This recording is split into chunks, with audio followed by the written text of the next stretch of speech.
ada yang mengatakan saya bajingan yang tolol, ya kan? Tapi saya nggak sebut namanya, kalian sudah tahu loh. Gitu.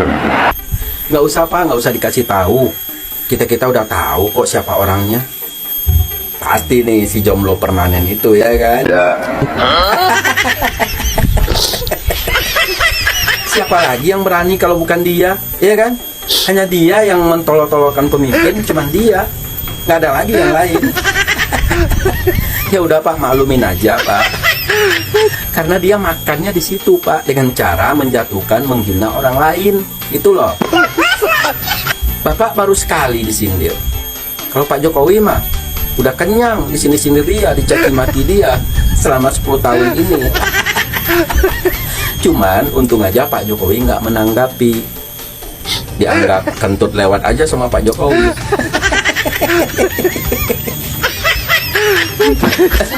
Selama Pak Jokowi berkuasa 10 tahun, habis tuh Pak Jokowi sama dia. Dan sampai purna tugas pun masih aja disebut-sebut nama Pak Jokowi. Karena dia makannya di situ Pak, dengan cara seperti itu. Jadi harap maklum aja gitu. Bapak baru sekali. Atau gini nih Pak, saya punya ide nih Pak. Bapak pakai mode Soeharto aja sekalian Pak. Bodoh amat, ya kan? Orang yang berpotensi memecah belah keutuhan bangsa ini atau yang memprovokasi sesama anak bangsa, sikat Pak. Itu ngapain dibiarin gitu kan? Karena mereka itu nggak memberi solusi. Kalau memberi solusi sih nggak apa-apa, terima gitu. Yang keluar dari mulut mereka itu hanyalah cacian makian. Mereka itu berlindung di balik kebebasan berpendapat. Itu di situ.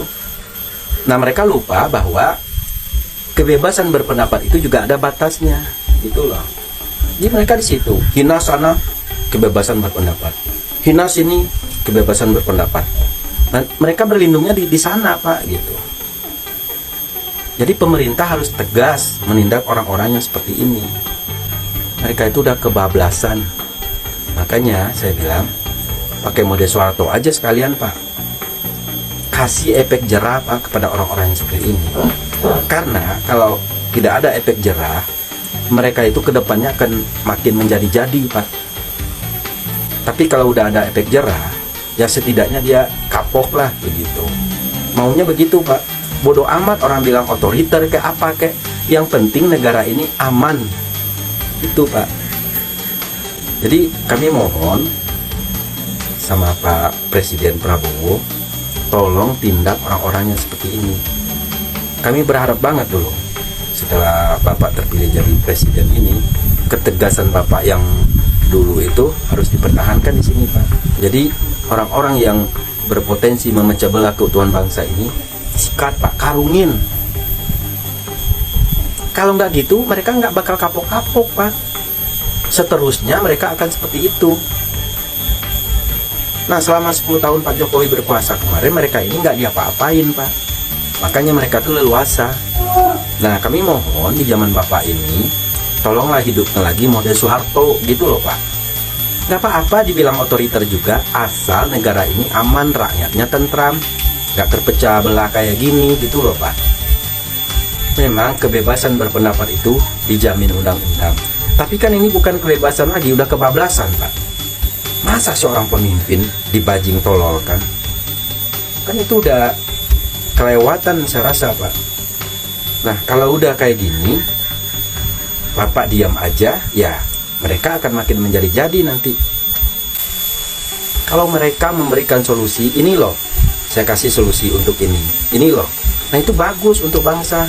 Tapi kalau udah membajing-bajing tololkan pemimpin, apakah itu baik untuk bangsa ini? Nah, kami mohon dengan ketegasan Bapak, mohonlah Pak ditindak gitu. Itu harapan kami sama Bapak. Semoga bisa terrealisasi. Ini untuk kebaikan negara Bapak, untuk kebaikan bangsa ini. Kalau dibiarkan, sekali lagi kalau dibiarkan, ini akan banyak lagi orang-orang yang membajing tololkan pemimpinnya Pak. Karena nggak ada efek jerah. Nah kalau dikasih efek jerah, setidaknya mereka ini kapok. Kalau nggak kapok juga emang udah wataknya seperti itu gitu loh. Oke Pak Prabowo, terima kasih, semoga didengar ya Pak ya, terima kasih. Beberapa hari yang lalu Bapak Prabowo menyinggung masalah bajingan tolol. Sudah pasti mengacu kepada satu nama. Siapa itu? Rocky Gerung. Karena apa? Karena satu-satunya manusia bejat di bangsa ini yang mau menghina presidennya dengan kata-kata bajingan tolol itu cuma Rocky Gerung. Yang lain nggak ada. Padahal sadar tidak sadar, yang sebenarnya bajingan tolol itu ya dia. Kenapa? Bajingan adalah orang yang gak pernah berbuat apa-apa untuk bangsanya, tapi omongannya terlalu besar. Tolol adalah orang yang selalu membelokkan kata-kata, seperti waktu dia memberi pembekalan kepada anggota DPRD PDIP, ya kan? Apa dia bilang? Ya, ingat kata-kata Bung Karno, jas merah, jangan sekali-sekali melupakan sejarah. Artinya apa? Artinya jangan pernah sekali-sekali melupakan pengkhianat.